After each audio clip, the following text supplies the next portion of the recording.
Hello, everyone. My name is Ryan Evans, and I'm the Executive Director at Chambers for Innovation in Clean Energy. Chambers for Innovation in Clean Energy, or CICE, is an organization that works with chambers of commerce and economic development organizations to advance the clean energy economy. We focus on promoting good clean energy policy and programs and look to amplify the incredible economic benefits associated with clean energy. Our nationwide network represents more than 1,300 chambers of commerce and economic development organizations.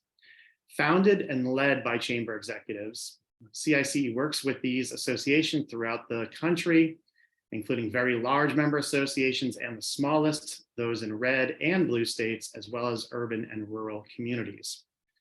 Thank you very much to all of you for joining us. And to our co-hosts for a discussion on the increasing corporate demand for clean energy and what it means for Arizona businesses and utilities. As we've all seen over the last decade, a growing number of organizations in Arizona are setting renewable energy and carbon reduction goals and developing strategies to reach those goals.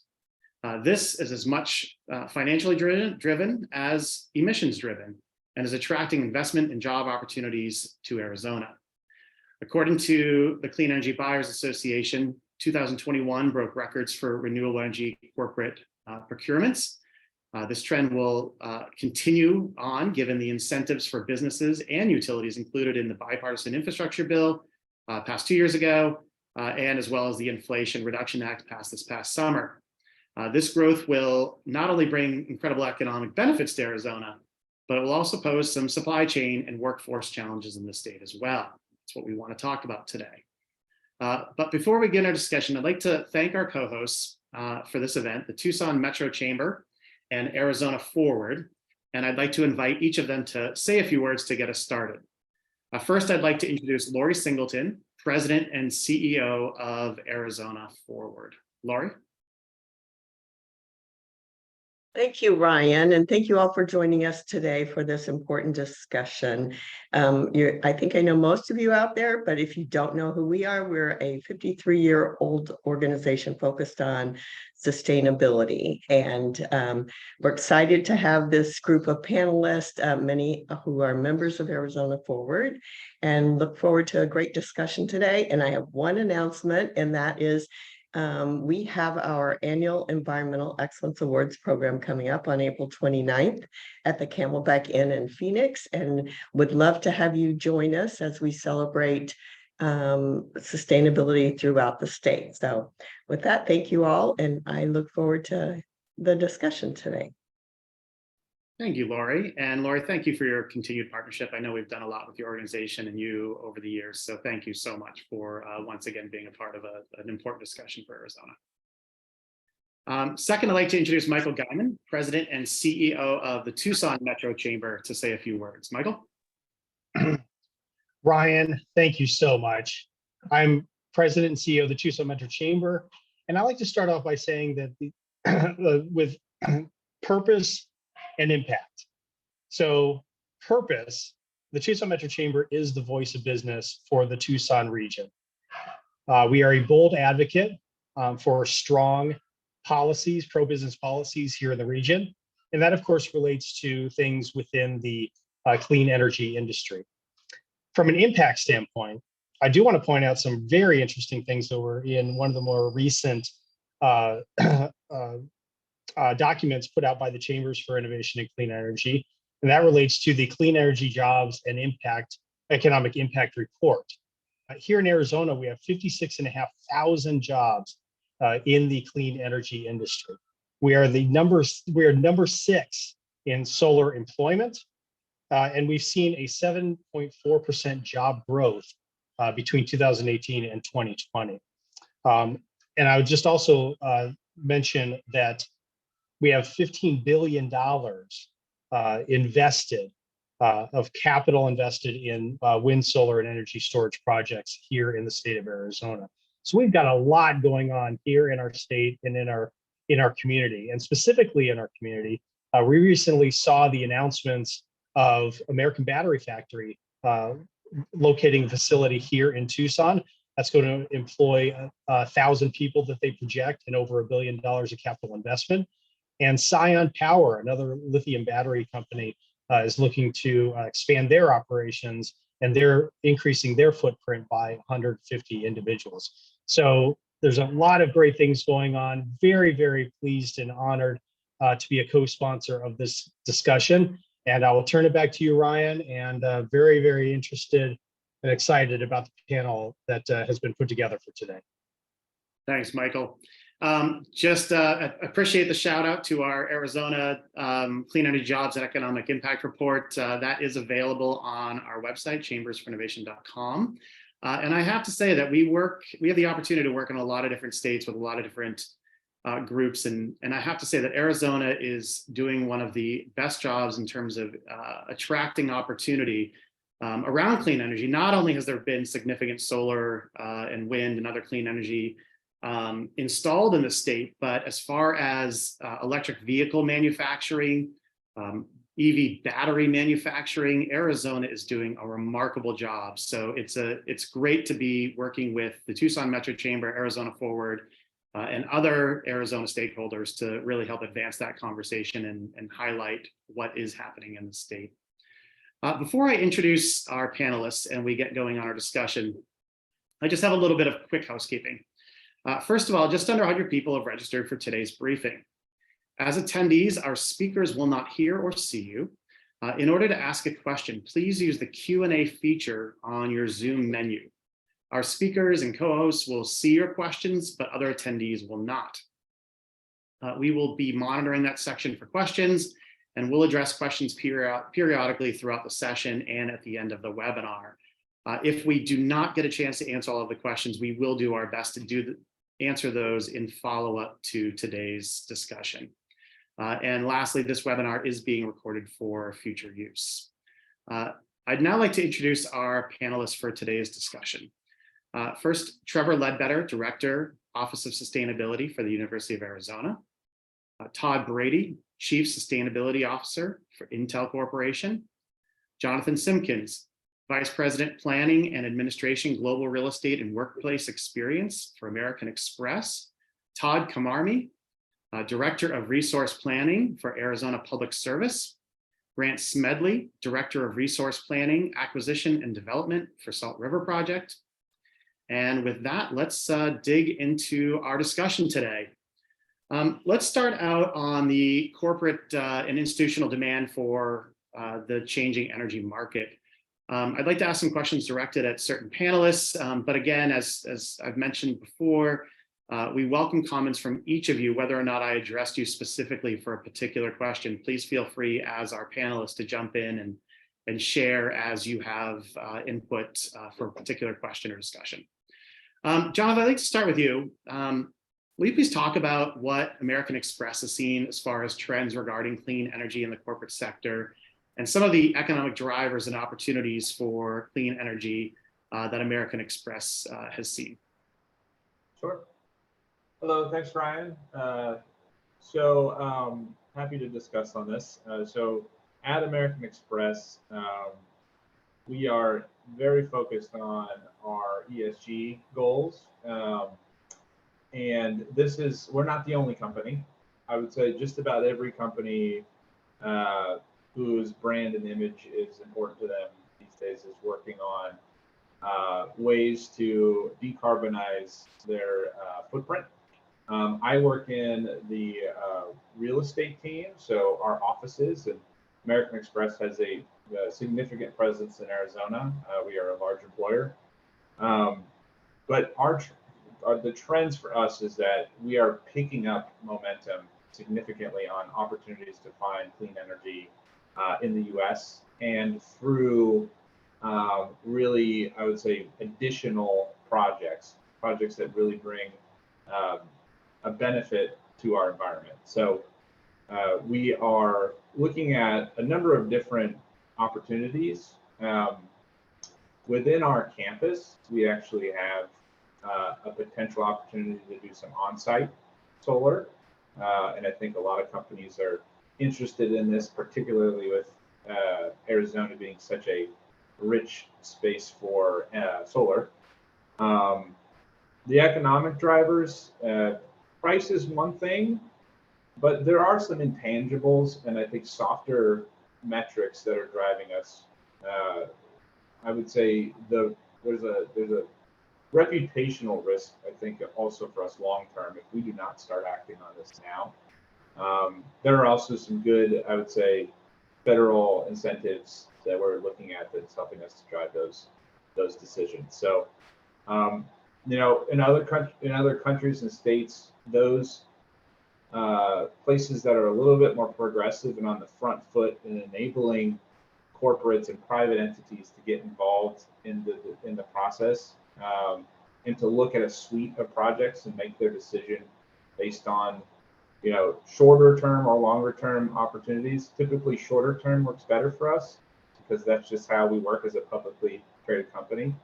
But I think Arizona is positioning itself very well to be one of the forefront leaders in this area. So that's where we're at Amex.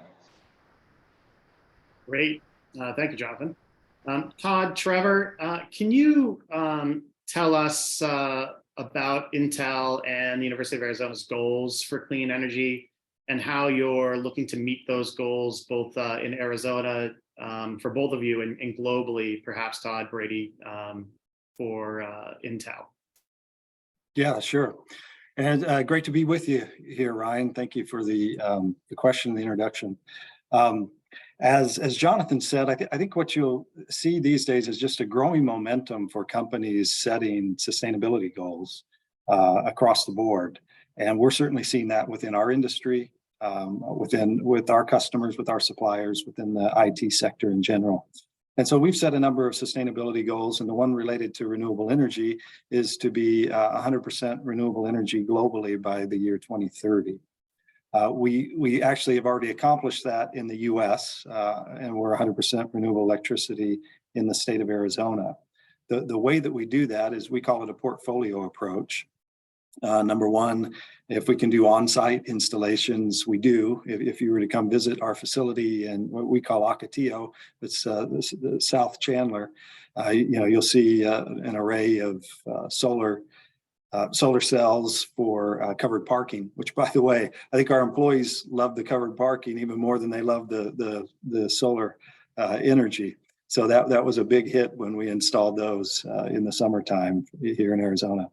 But that's the first thing that we look at is what can we do on site as we do have large campuses and there's an ability to proliferate renewable technologies. And then number two would be power purchase agreements. And we've done a number of those all around the world, including here in Arizona with our utility, SRP, who's been a great partner with us in doing those. And then when we've maxed out those opportunities, and we also buy unbundled RECs or renewable energy credits on the open market. Our desire, obviously, is as much as we can do power purchase agreements and lock in the pricing and get certainty that that's a preference over the REC market, which can be volatile. And we saw it rise and fall quite rapidly during COVID. So that's what we're doing in Arizona. And then globally, I would just add that, let's see, I think we ended 2021 at 80% of our global operations with renewable electricity. This year, the numbers, we're still crunching them, our team's crunching them, but I think we're going to come in closer to 90% this year. And there are some interesting challenges, as you can imagine. I know this is an Arizona audience, but as you go to develop the renewable electricity all around the globe, it's not always as far along as it is here in the US or Europe. And so working with governments and getting policies in place to encourage that is something it's a fun part of my job and what I get to do. Todd, thank you. Trevor, before I pivot to you really quickly for that question asked, Todd, I just want to say thank you for pointing out something really important. Not only the opportunity to develop on-site, but also through procuring off-site like PPAs and whatnot. But I appreciate the comment that you mentioned specifically about preferring PPAs versus RECs. I think it's something that not everybody understands, that with a power purchase agreement where you're, as a corporation, you're buying into a solar installation, for example, you're locking in your utility price for that electricity for 20 to 30 years or more in some cases. Whereas, as you say, the renewable energy credit market or REC market, where you're purchasing into other projects to help increase your net purchasing of clean energy, it can be volatile. So you're not getting that same benefit of a PPA where you're really locking in long-term pricing for a particular asset. Yeah, well said. Perfectly summarized. Excellent. Trevor, can you share some comments on the University of Arizona's clean energy goals? Of course. Thank you, Ryan, and thank you for everyone who's shown up to the panel today.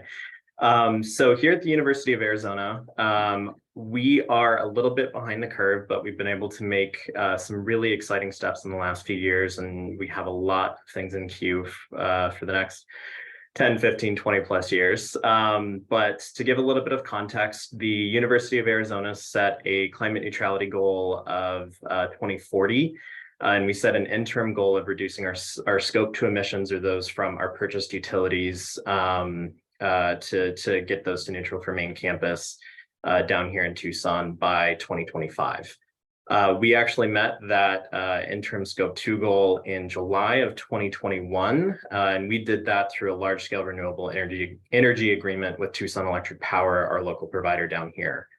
As part of that agreement, we are sourcing 100% of our main campus's electrical needs from 2 renewable resources on TEP's grid, the Wilmot Energy Center, which is just south of the Tucson airport, and then the Oso Grande Wind Project, which is actually located in just southeast of Roswell, New Mexico, but still connected over to the Arizona grid. Between those 2 projects, again, we're purchasing all of our electricity from renewable resources, but we do still have some significant on-site electricity generation through 2 cogenerational natural gas turbines that produce both electricity and natural gas. So one of the things that we're doing right now is putting together a really comprehensive, and the first for us, sustainability and climate action plan that will help us really provide a roadmap to full climate neutrality, not just for our main campus, but also for all of our operations across the state. And so, that will look like a lot of different things, and will include, additional conversations with other electric providers for those areas where we have a larger presence, like up in Phoenix. But will also look like a combination of renewable energy credits, carbon offsets, those sorts of things, depending on what we're talking about with our overall climate or our overall carbon footprint. So we have a lot of different things in queue there. And one note that I'll make on the large scale renewable energy agreement that we signed with Tucson Electric Power, we were really, really interested early on in trying to keep things in state. And so we did start looking at power purchase agreements outside of the state of Arizona, and quickly decided we really wanted to work with TEP. And they were a fantastic partner in helping to explore what we could do in Tucson, and to help support the economy here, and to really figure out how we can meet our renewable energy goals within our community. And we were able to do that, which was really exciting. That is great. Thank you, Trevor. I love the diversity of solutions to try to meet U of A's goals. I think that's great. I'm going to ask you a quick follow-up, though, just because you brought it up and throughout your answer. But can you explain for those in our audience today the difference between what scope 1, scope 2, and scope 3 emissions are? Because not everybody will have that same understanding of what we're talking about when we refer to scope 1, 2, and 3. Of course. So typically when we're looking at a carbon footprint, we have scopes 1, 2, and 3. Scope 1 are emissions that result from direct operations. For the University of Arizona, that is things like our natural gas turbines. We're directly responsible for those, for the emissions that result from their operation, our campus fleet, so the cars we operate on campus, other small things, but our boiler use for wintertime heating, those sorts of things. Scope 2 emissions are, like I mentioned, the emissions that result from purchased utilities. So for our main campus here in Tucson, that is entirely the electricity that we were purchasing from Tucson Electric Power. But up in Phoenix, we work with a private third party who provides chilled water as part of our cooling needs. So there are emissions associated with those utilities as well. And then scope 3 is sort of the catch-all everything else. And those are emissions from waste, emissions from flights. So the University of Arizona is a leading research institution, and we have faculty, staff, students who go all over the world. And because they are our community, we are responsible for the emissions associated with that travel and, commuting to and from our campuses, those sorts of things. Thank you. I'm sure that was very helpful to a lot of our audience, because it's, it is a challenge. I mean, when you look at, yes, you can control your own, but that's even difficult unto itself. And then working with your utility and electric providers to handle what you purchase and what you utilize, that's a challenge. But then, yeah, the catch-all for everything else is really where it gets tricky for corporations. And fortunately, it looks like we're going to have a lot more time to try to figure out scope 3 in terms of how we report it, how we monitor it, et cetera. But the most important thing is that you all are focusing at least on scope 1 and 2 to kind of start this whole process and really engage in it. I'd like to pivot a little bit here just to talk about stakeholders for a few minutes. I'm going to start with Todd Kamarmi and Grant. How do your stakeholders, your customers, your shareholders at APS and SRP encourage and or require you to move forward on clean energy? What do those discussions look like for your stakeholders? So I'll go ahead and start. Thanks for the question. So APS just celebrated the anniversary of our clean energy commitment. And for those of you that don't know, that clean energy commitment is a commitment to be 100% clean and carbon free by 2050. And then we have interim goals. So by 2030, we'll have a resource mix that's a 65% clean, and 45% of that is going to be coming from renewable energy. We've also committed to end coal-fired generation by 2031. And that is to achieve environmental and economic gains. And that's basically driven by sustainability goals from our customers, our shareholders, our employees, others. Really, at the end of the day, we have a duty to provide affordable and reliable service for the state. We also have a process to plan the resource mix into the future. This is our integrated resource planning process. And to achieve that, we have what is known as the RPAC. That's a resource planning advisory council. So it's made up of external stakeholders that inform the process and help us make those selections well into the future. That's great. Thank you. Moving on, Grant, you want to share a little bit here? Sure. Thanks, Ryan. And good morning. Thanks for the opportunity to be on the panel, and thanks to everybody for attending. I'll just add to, we have some similar goals to what Todd mentioned for APS. Certainly, we have heard loud and clear, many of our customers and the communities that we serve, want to move forward with deploying, want us to move forward with deploying clean energy resources. And so we have been, we've also established some pretty ambitious clean energy goals. We worked with a group of stakeholders a couple of years ago through a process to establish our current goals, which are to reduce our carbon intensity by 65% by 2035 and by 90% by 2050. When I talk about carbon intensity, I'm referring to the total amount of emissions generated per megawatt hour of energy that we generate. And so that's a way for us to measure that progress. And we have been working really diligently towards that goal. We've been adding renewable energy at a pretty transformative pace. We have under contract right now over 2,000 megawatts of solar, several hundred megawatts of wind, and over 1,100 megawatts of battery storage, all to come online by 2025. So we expect that with those changes, nearly half the energy we serve will be carbon-free by 2025. And that's actually going to grow to 3/4 of the energy we serve by 2035. We've also, and Todd touched on this from Intel, have developed creative partnerships and arrangements with customers, and we very much appreciate our partnership with Intel and others who are really pressing us to deploy clean energy. And so we have contractual arrangements with many of those customers to dedicate renewable resources to those customers to help them achieve their goals. Great, thank you. Quick follow-up for each of you, just a quick one. But Todd, I appreciate the RPAC. I think that's a pretty great idea. I haven't seen it utilized all over the place, but if you could expand a little bit, can you give us an idea of who some of those external stakeholders are that are involved in that process of helping you meet your goals and set your goals? Absolutely. So it's a diverse group. We meet on a monthly basis, and we have the meetings go 2-3 hours, and it's a great back and forth discussion. So it's made up of members of the ACC staff. We have some policy advisors that sit in. We have advocates for pretty much all ends of the spectrum, and developers of resources also participate in the discussion. So it's a broad range. We get a lot of input, and really I think that's the secret sauce, having a lot of different voices in the room. Yeah, I'd certainly compliment you on that, because I think you do find a lot of solutions and even questions to ask from involving those external stakeholders that the utility itself may not always be thinking about or know about. Grant, quick follow-up for you. Can you tell me, so, I mean, obviously there's a long transition in place for you to reduce your carbon emissions, for you to build in more clean energy as part of your resources, your assets.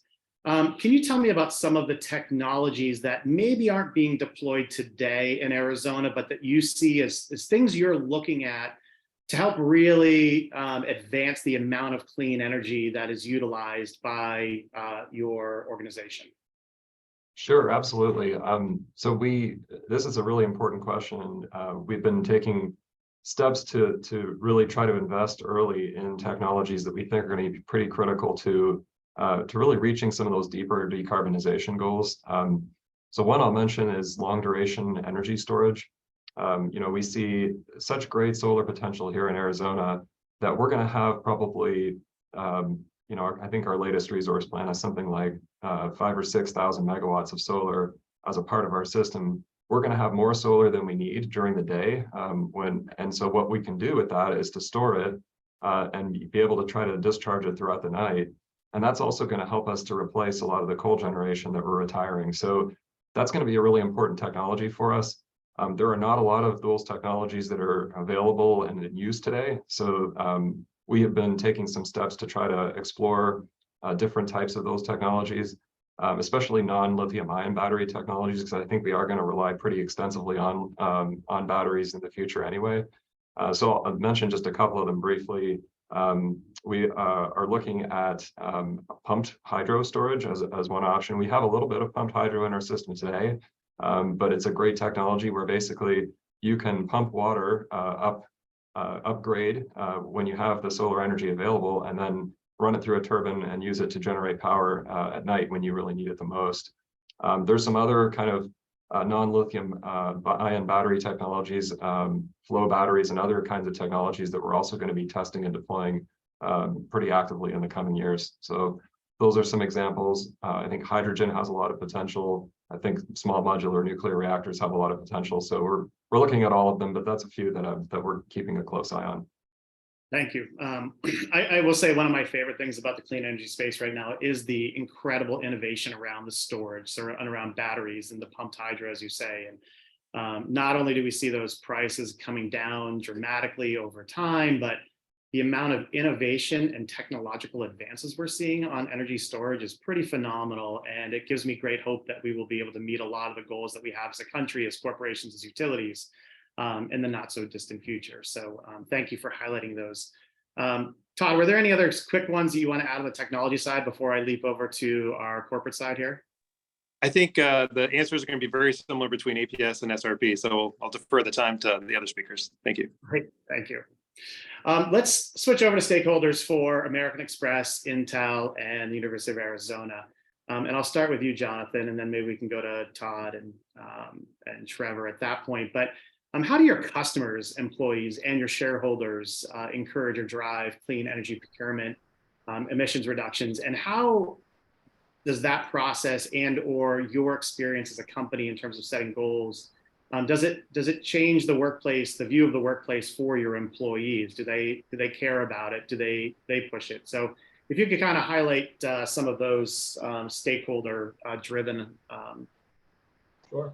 discussions. Yeah, I'll start with the workplace from a colleague perspective. I think when I look at the demographics of who we're trying to attract to work at American Express and the roles that we have, it's a lot of folks that I think are passionate about sustainability, just because I think they're in an era where they've grown up in an area where it's a big focus.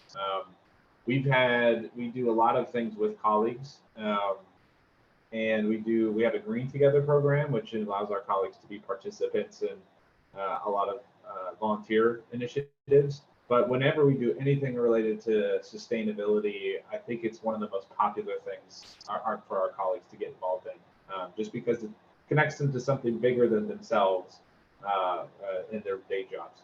So from a colleague standpoint, I think there's an expectation nowadays, particularly in Phoenix. We get asked a million times, "Hey, when are we putting in solar at the site?" Just because it makes a lot of sense to them. So from a shareholder perspective, I think the conversation is still evolving. We don't hear it as like one of the top priorities for American Express, because it's not really our core business. But ESG on the whole certainly has the limelight, and I think as we get farther down the road towards our commitments, which we have a net zero commitment by 2035, when people read our annual ESG report, which we publish, they're going to be expecting to see progress there. And I would say that as those correlations between shareholders and investors and how they choose companies versus others, those metrics around sustainability and ESG are going to become a bigger factor to show a company's thinking about the longer term, has plans for what the effects of climate change are going to be, and how they're proactively driving the clean energy agenda towards net zero. So I think it's not yet hit, but the wave is coming of interest on the shareholder side. Yeah, if I could add my experience, customers, investors, employees, on the customer side, because we're in the high tech sector, and so you think of the who's who name of various high tech companies, all of whom have very aggressive carbon reduction goals. And so as a supplier, that is often a discussion we have with them. There's probably a half dozen customers that I could name that you would immediately know their names. And I'm meeting with them, on a monthly basis to review what we're doing on sustainability and how we're supporting them to achieve their carbon reduction goals. And in fact, recently we launched within the semiconductor sector a carbon consortium to expand not only the work that we're doing, but throughout our value chain. How do we all work together to accelerate the move to a low carbon or zero carbon future? And as we've done that, as we've done the analysis on our own supply chain, the number one thing that we can do is drive to renewable electricity in terms of having a direct reduction in carbon footprint. So that's very much a very active topic of discussion within Intel, with our suppliers, and with our customers. On the investor side, I'll just share anecdotally. I think the first time I met with investors on ESG or environmental social governance, if you're not familiar with that acronym, but on ESG topics was probably almost 20 years ago. And at that time, there was one primary investor that was interested in ESG performance. Actually, maybe there were two. There was one was Calvert, which is publicly traded, and another was a pension fund. Fast forward to today, and we meet with them at least annually, if not a couple times a year. Fast forward to today, and our latest meeting with ESG investors, again, was a who's who of every big investment name you can think of, mainstream, companies from BlackRock to Bank of America to Vanguard, all names that you're very familiar with, Fidelity, that you have money invested with. And so it's been very interesting to see that evolution occur, where what was once a niche subject is now very much a mainstream subject, particularly for large companies such as Intel and responding to our investors. And then third, in terms of employees, I think, I just reiterate, what Jonathan said is it's a priority. We see that from our employees who are coming in. It's an expectation that they want to work for a company that is doing the right thing from a sustainability standpoint, from a social standpoint, from these topics and issues that are front of mind for us. So one of the things that we have done is to tie everyone's bonus at the company to our sustainability performance, to our performance on various social issues, so that it's front and center, and so that employees can contribute, but also have visibility into how we're doing as a company. And ultimately, at the end of the day, it ties to everyone's compensation bonus, from our CEO down to our entry-level employee.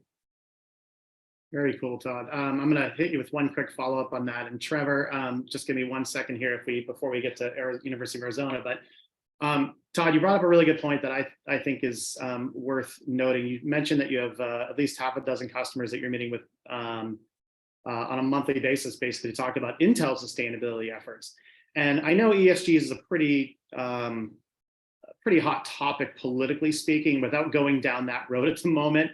I think one of the most important things that is often left out in talking points or political discussions is how not only is ESG important to US companies, but it really, going forward, is a must in terms of being competitively internationally. Can you expand on that just a little bit? And feel free, Jonathan, if you want to jump in, just briefly on that, but that international competitiveness and why this is important to really hone in on your ESG efforts. Yeah, absolutely. And in fact, as Intel, we're all of our fabs, which is our semiconductor manufacturing, is done in the US and Europe. And from an ESG standpoint, that is advantageous for us because we can be, as I mentioned, 100% renewable energy in the US, we're 100% renewable energy in Europe, or renewable electricity, I should say, in Europe. Where we are not is in Asia. And so it's an advantage for us to be investing as a nation, as a country, in renewable electricity, particularly where we're seeing our industry going and the demands that are being placed on our industry. It puts us at an advantage from that standpoint, that we are manufacturing and investing in the US. So very, very important for us as we go forward. I just want to add, I would say from a regulatory landscape perspective, that for all of the emissions that we're generating, more and more international countries are asking and requiring, actually not asking, but requiring us to report on this and to demonstrate how we're decarbonizing over time. So the big piece for us as a financial services company is we're not a manufacturer. We don't really make a lot of things, but these partnerships and learning from folks like Todd is going to be an important thing when we talk about our scope 3 emissions.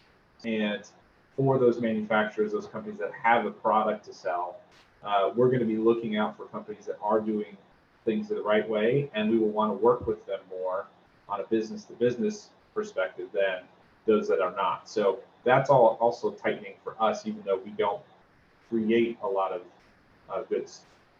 So very interesting. Great, thank you both. Trevor, talk a little bit about the stakeholder perspective of U of A.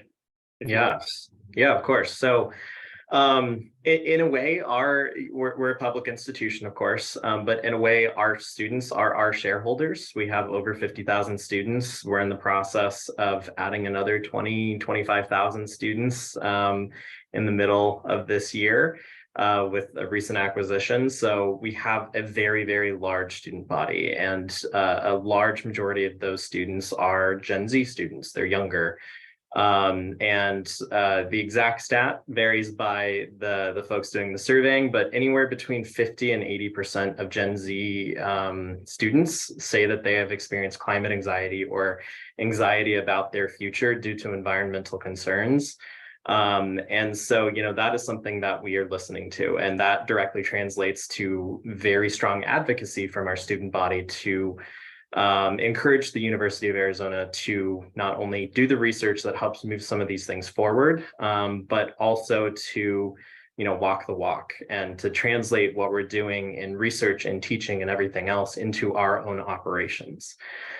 So that's something that we're really pushing forward. I'm a direct product of some of that student advocacy. I was one of those student leaders in my own undergraduate career, and am very fortunate to be in the position that I am today to help lead some of those efforts.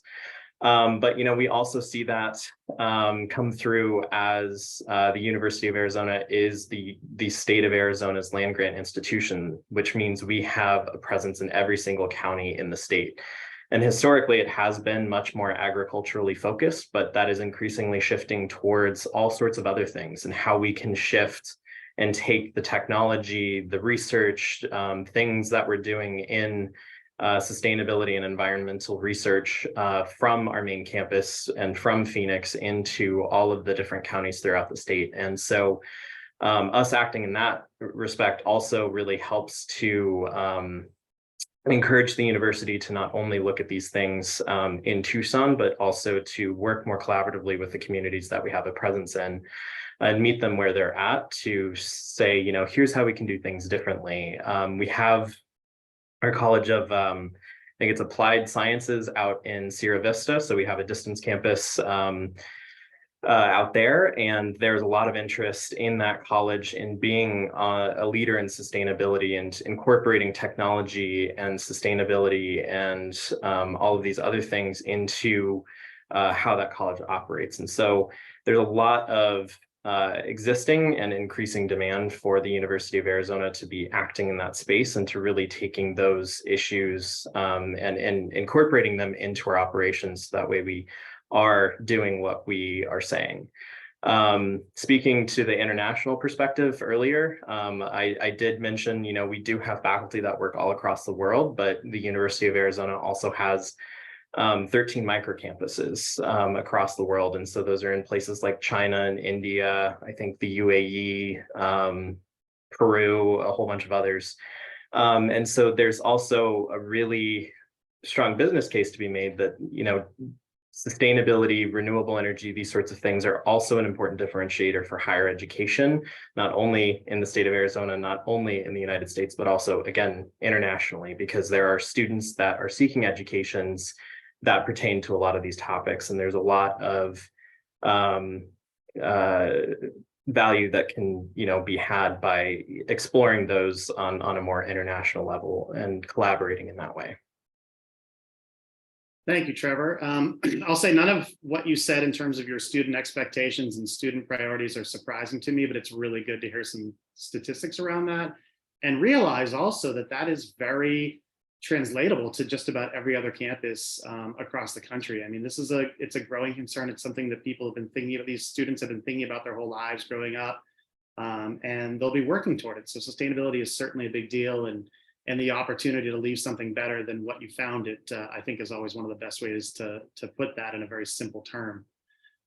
Let's talk a little bit about supply side, specifically Todd and Grant in terms of the utility perspective, some opportunities and challenge. We talked a little bit about some of the innovative technologies that may help you get where you're going, but what are some of the biggest challenges that utilities are facing right now in terms of meeting the demand for clean energy, both from the corporate sector and just in the clean energy demand in general? And I'll leave it to either one of you to jump in first. I'll take a quick shot at starting us off, and then pass it over to Grant. But so there's a tremendous amount of challenge in this area. You've heard from all the other speakers how much interest there is. So that creates, a competition on the resources. We've already seen with the pandemic challenges in the supply chain, and that's absolutely seen in the battery storage area, solar panels. So really anything that can be done to help make efficiencies in this area. And you're seeing that with the IRA you mentioned earlier. This is a tremendous opportunity. It's like anything else, it's the first step, and it's going to take some time for domestic production to kind of catch up to where we're at internationally, but it's such an important first step. And kind of the segue into this other part of your question, what else can be done? We saw with our local commission, new tools be put in place. So Arizona Public Service has a program called the Green Power Partners Program. And this helps customers meet their sustainability goals by a number of different ways, but commercial and industrial customers can get renewable energy, new resources that we put in service post January 1st of 21. And this is not a transfer from other customers, but a way for these corporate customers and others to meet those sustainability goals. If we have things like that put in place to create more efficiencies and ways for all of us to meet our goals together, that's tremendous. That's what's needed. And you see that also on the federal side. There are different rulemakings that are in progress to help speed transmission lines to be built to bring those renewable resources into Arizona, and also help the siting process, which can be a burden on developers to site that new solar generation so we can add it to the portfolio. Agreed. Thank you. Grant? Yeah, I think Todd brought up a lot of great points there, and I'll just add that from our perspective, one of the reasons that SRP is really excited about the IRA is it really gives us, for the first time, the opportunity to access direct pay benefits that are comparable to the tax credits that taxable entities would have received for building our own renewable resources. So we're really excited about exploring the opportunity to build our own and own our own renewables, battery storage, clean energy resources in the future. I think that'll help us to diversify our supply chains a little bit. We'll certainly continue to work with developers and contract through power purchase agreements. We have enough solar and wind and batteries and other clean energy resources in our resource plan to really use all of these approaches together. But I think that that's a really exciting opportunity that is a little specific to us, but I think will help us to advance clean energy goals in Arizona. Yeah, thank you. I personally, I love that that opportunity from the Inflation Reduction Act for utilities to really have the opportunity to participate, to benefit from it directly rather than having to contract out. And it's a game changer, not only in terms of direct pay, but just the incentives around, and as Todd mentioned too, the manufacturing side. For a long time in America, we just didn't have the desire to manufacture our own clean energy technology, and yet that IRA is going to be pushing that forward dramatically. We've already seen, I think somewhere around $50 billion of new investment since the IRA was passed, all around clean energy manufacturing in one form or another in the United States. So definitely some big policy changes that are really going to hopefully help on that supply side, but clearly it will take some time, as both of you mentioned. I'm going to jump into some questions. We're getting close to the end of our time. We've had a lot of questions asked in our Q&A, and I'm just going to hit a few of these as I can and let whoever wants to jump in and answer these. The first one is in terms of brownfields. This particular person works with brownfields throughout Arizona. How do we raise our hand, or I guess, how do we have a site that might be a good candidate for EV infrastructure, mostly in the form of a charging site? So how do we identify those brownfield potential projects for EV possible opportunities? Todd or Grant, maybe?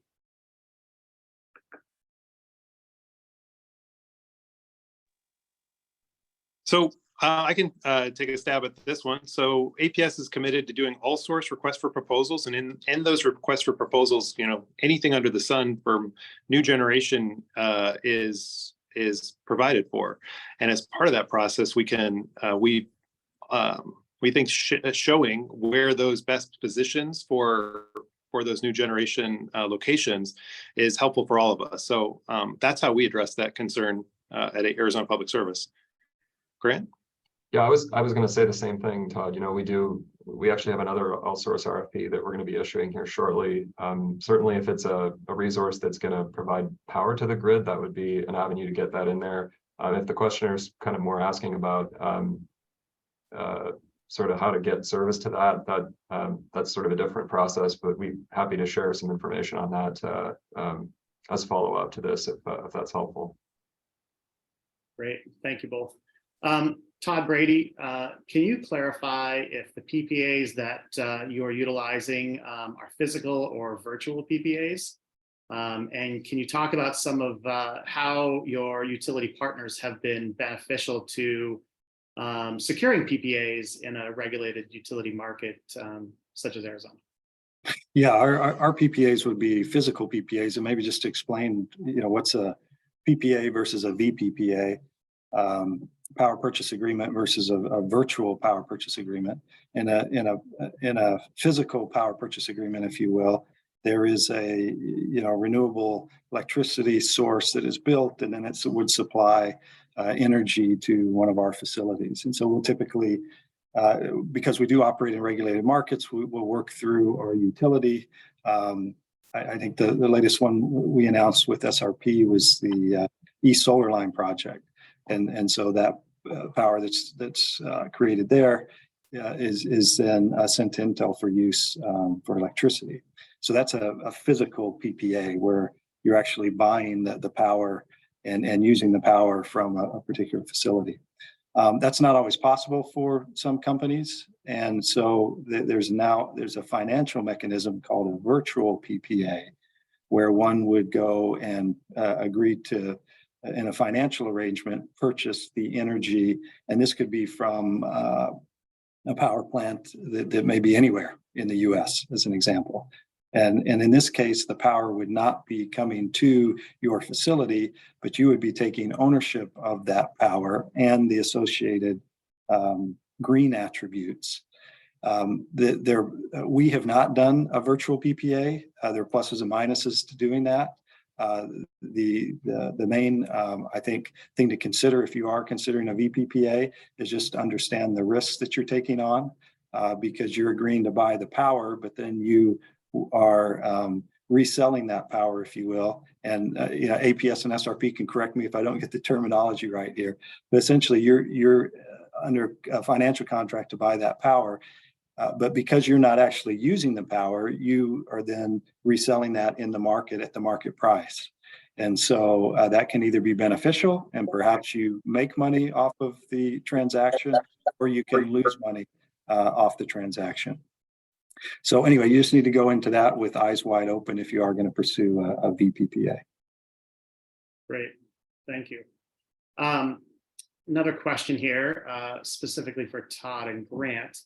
And this is one that I appreciate, and at least in terms of, again, this innovative side of energy storage. But do you see vehicle to grid integration as a viable storage option for the future? And if whoever wants to answer that first, if you could just give a quick little explanation of V to G integration. Sure, I can take an initial stab, and Todd can correct me if I mess up any of this. But vehicle to grid it's a really interesting concept where essentially electric vehicle owners would be able to essentially send the energy from their vehicle battery into the grid to help us on the utility side to provide power when it's needed. I think it's a great concept.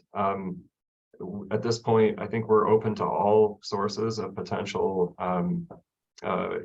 clean energy that we can get on the grid, and we're going to need really everything that we can get. So certainly it has potential.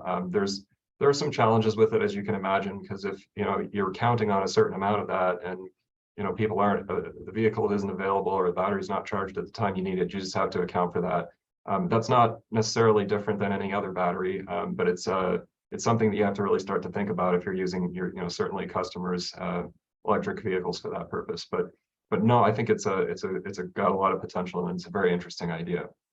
Todd, did I mess up any of that, or do you have anything to add? No, I think you hit all the points I would make. The whole suite of customer programs is a big part of our plan into the future. That's certainly one of them. And as the technology grows, we're going to be looking to implement as much as is reasonable. So appreciate your answer. Yeah, I'll say from my perspective, I think one of Grant mentioned the not necessarily unreliability, but the unreliability of when those batteries will be utilized. I think one of the best opportunities I see is through municipal transportation sectors, right? So town or city buses that are coming in for the night to be parked, school buses that are electric vehicles in the future to be parked at night. I think that's where hopefully we can get some of our savings and our opportunities to really blow up is from that side of the transportation sector. There is one quick one from the Q&A. This is not a question, but one of our attendees said a big thank you to everybody, very informative. So I at least wanted to share a compliment that we got in the Q&A. And then this one's to all of you for that matter. And so whoever wants to jump in first, please do so. But what do you say to people that suggest it is impossible for you to reach renewable energy goals and your carbon reduction goals?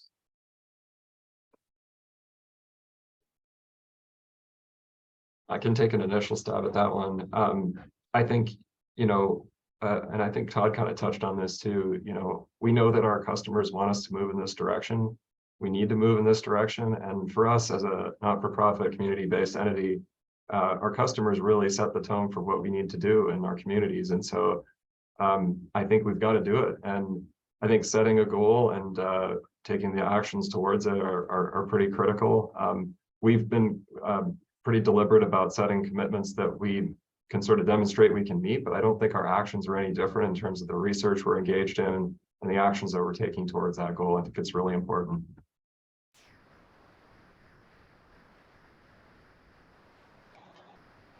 I think the market forces are moving us in this direction. There's a lot of other conversation that happens in the political space that also may cloud where the vision is, but I would say those of us on this call that are involved in this day to day and that are in the private sector are definitely moving in this direction. And I think that's going to lead a lot of us forward.